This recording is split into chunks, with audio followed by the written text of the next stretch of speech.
dan menetapkan 2 orang tersangka dalam perkara akuo, masing-masing atas nama tersangka MAW yang merupakan komisaris utama PT Narada Asset Management, dan juga DV yang merupakan direktur utama PT Narada Adhikara Indonesia.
Wow.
Perkara PT Narada Asset Management ini, penyidik telah melakukan upaya penyidikan sebagai berikut. Telah melakukan pemeriksaan terhadap 70 orang saksi, juga telah memeriksa ahli pasar modal, dan menetapkan 2 orang tersangka dalam perkara akuo, masing-masing atas nama tersangka MAW yang merupakan komisaris utama PT Narada Asset Management, dan juga DV yang merupakan direktur utama PT Narada Adhikara Indonesia.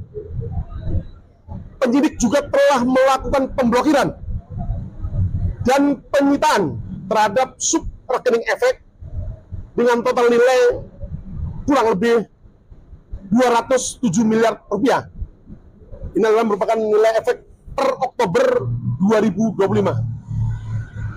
Selain perkara PT Narada Asset Management, ini merupakan manajer investasi, gitu ya, penyidik Direktorat Tindak Pidana Ekonomi dan Khusus Barreskrim Polri juga saat ini telah melakukan penyidikan terhadap perkara PT Mina Padi Asset Management, di mana dalam penanganan perkara PT Mina Padi Asset Management ini, berdasarkan fakta penyidikan,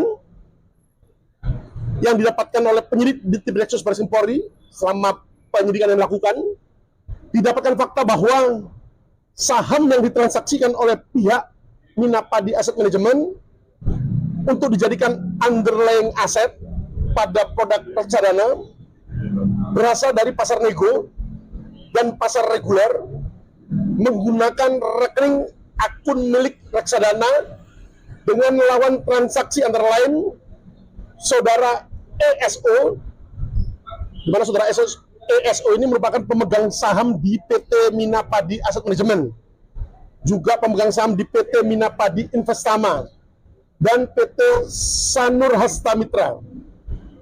Dan saudara ESI ini juga merupakan adik dari ESO. Berikut perusahaan PT afiliasi, perusahaan afiliasi yaitu PT MPAM.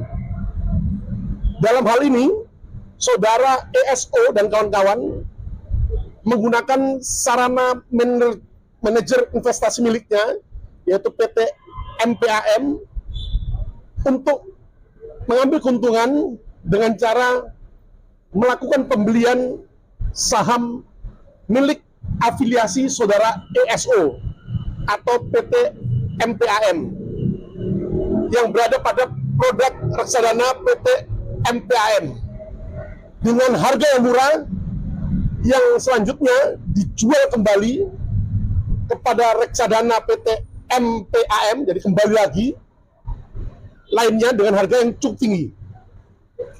Dalam penanganan perkara PT Minapadi Asset Management ini, penyidik telah melakukan upaya-upaya penyidikan, diantaranya telah melakukan pemeriksaan terhadap 44 orang saksi, telah melakukan pemeriksaan terhadap 1 orang ahli pidana, juga melakukan pemeriksaan terhadap ahli pasar modal. Dan dalam perkara akuo, penyidik juga telah menetapkan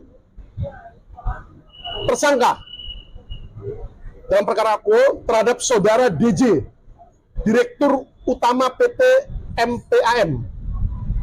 Yang kedua, saudara ESO, pemegang saham di PT Minapadi Asset Management, PT Minapadi Investama maupun PT Sanur Hasta Mitra. Dan juga saudara EL, ini juga merupakan istri dari saudara ESO. Jadi ada 3 tersangka yang telah ditetapkan dalam penyidikan perkara akuo. Dan juga telah melakukan pemblokiran terhadap 14 sub rekening efek milik PT MPAM dan afiliasinya. Di antaranya dari 14 sub rekening efek yang dilakukan pemblokiran, 6 sub rekening efek tersebut merupakan milik reksadana dengan jumlah aset saham kurang lebih sebesar 467 miliar rupiah.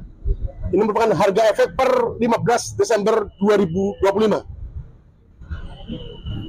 Pada kesempatan ini, Baris Krim Polri menegaskan bahwa negara tidak akan memberikan ruang sekecil apapun bagi segala bentuk praktik manipulasi pasar maupun kejahatan investasi yang merugikan masyarakat.